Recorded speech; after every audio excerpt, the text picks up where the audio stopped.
Chinese manufacturers have doubled their sales in Europe in August. And it looks as though there's now some serious concern, particularly in Germany, that Chinese car manufacturers, in spite of the massive tariffs, they're really coming for the Germans. They're really coming for the European automotive industry. And companies are very worried. In fact, they're basically saying, some car companies are saying, that the Chinese should be banned from Europe.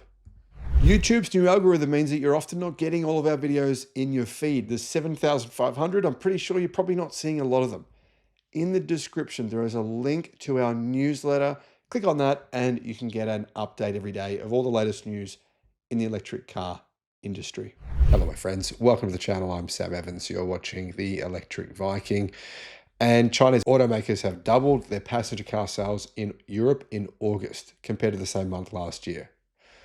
Doubling of sales is, well, it's a pretty big increase, right? This was the fourth consecutive month in which the combined market share in the, Europe plus EFTA markets and the United Kingdom exceeded 5%. In other words, this data is for all of Europe, including the United Kingdom, including Northern Europe. This data is really, really interesting because it shows you that Chinese car makers have increased market share all across the entire European continent. A key driver was plug-in hybrids, which are not taxed the same as EVs. They only get a 10% tariff, which is the same for everyone. Every car manufacturer, even American ones, where it doesn't matter what they are, Thai cars, cars built in Thailand, cars built in Malaysia, doesn't matter where they are, they all get a 10% tariff.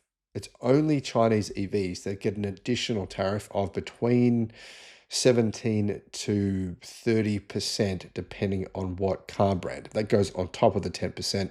And that means it's, while economically very, very feasible and easy for Chinese car makers to sell plug-in hybrids in Europe, as a result, they are doing so, selling them at cheaper prices than European companies. Sales have increased by 1,271% to 10,406 vehicles. That's just for August. Full hybrids increased by 190% to 7,176. Sales of EVs increased by a modest 57% compared to hybrids. And it really makes sense because they're having to cover these enormous tariffs. So Chinese car companies can't slash the prices of their EVs or can't keep them anywhere near the price of what they cost in China because of the tariffs. If you look at the price of BYD's cars in Europe, of most Chinese brands' car prices for EVs in Europe, it's, to be honest, on average, double the price in China. It's not even close. That's because of the tariffs, obviously. With 14,500 registrations, though, they remain the dominant powertrain among Chinese brands. So, give you an idea here of the numbers, 10,400 hybrids from China were sold. That's plug-in hybrids. And 14,500 EVs were sold. So significantly more EVs from China than plug-in hybrids. 7,000 just ordinary normal hybrids were sold. So it shows you the hierarchy. EVs number one, plug-in hybrids number two, and standard hybrids number three. But plug-in hybrids are gaining market share. In August, the European car market grew by 4.5% to 770,000 vehicles. And in this situation, Chinese manufacturers increased their market share to 5.4%, up from 5.3% in July and only 2.9% in August of 2024. If this current rate of growth continues, then by August of next year, Chinese manufacturers will have around 10% market share in Europe. And if we extrapolate this to, say, 2030, there's a good chance Chinese manufacturers will have around 30% market share in Europe within about 5 years' time. I think that's probably a pretty reasonable number. Keep in mind, part of the reason for this is XPeng or Xiaopeng, BYD, other car companies building EVs in Europe.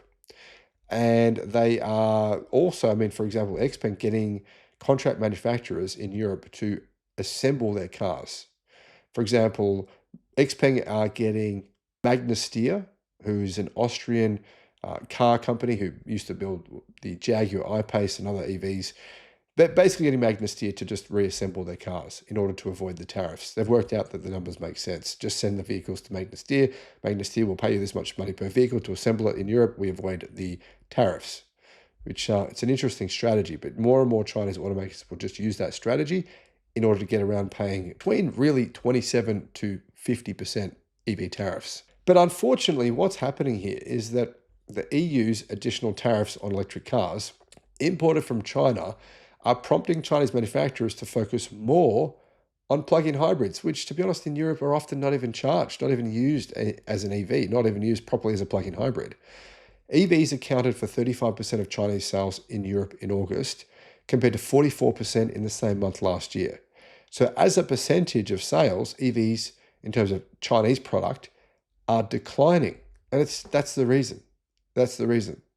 It all comes down to these tariffs. Why wouldn't they put tariffs on plug-in hybrids as well? I don't really understand it. It's strange. In contrast, plug-in hybrids grew from 4% to 25%. Gasoline engines were the third most popular powertrain in Chinese vehicles, 21%.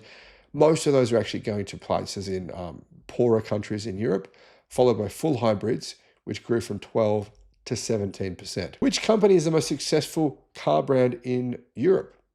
MG, which is, but really, to be honest, it's not a British brand anymore. People in Europe think that it is. That's why most people, that's why they buy them. But MG is owned by Chinese conglomerate SAIC Motors, or SAIC. Sales of MG vehicles rose by 46% to 15,600 units in August. The best-selling models were the ZS and the HS. It means MG beat Tesla in Europe. BYD recorded strikingly strong growth, increasing by 230% to 10,500 vehicles. I'd say by this time next year, BYD would be the #1 selling Chinese automaker in Europe. In August, 62% of BYD's European sales were electric vehicles, compared to 93% in the previous year. The plug-in hybrid share rose from 7% to 38%, which is in very stark contrast to China, where BYD's plug-in hybrid sales are falling and their EV sales are growing substantially. From January to August, the plug-in hybrid variant of the Seal U was the second most successful model in the plug-in hybrid sphere, with 38,810 sales, behind only the Volkswagen Tiguan with 42,672. These other Chinese brands did well. Chery, they have now launched their core brand in Europe after the Omoda and JQ brands. Chery sales rose by 471% to 7,100 in August. JQ was slightly ahead of Chery's Omoda brand with 3,370 sales. From January to August, Chinese manufacturers rose their sales, or increased their sales, by 74% to 431,000 vehicles. In an overall stagnant market of 8.7 million vehicle sales, their market share increased to 5% from 2.9% in the same period last year. The three most successful brands, MG, BYD, and Chery, accounted for 79% of all sales by Chinese manufacturers during this period. Geely Group and DR Motor Company also did really, really well. Geely sales are also climbing sharply. So this is the story of China's invasion of Europe. And when I say invasion, I mean, to be honest, this is just capitalism at work here. And I think ultimately, probably by 2040, Chinese vehicles will take more than 50% market share in Europe, unless the European Union and the UK and the other countries that are outside the European Union, unless they ban them, which they could. I don't think that'll happen. But what do you guys think? Let me know in the comments. Thanks for watching. Bye-bye. The Sydney EV International Motor Show. If you want to get a 50% discount on your tickets, all you got to do, click the link in the description and use the promotion code that's in the description. Just copy and paste that. Now, I should mention there's only 200 tickets available per day.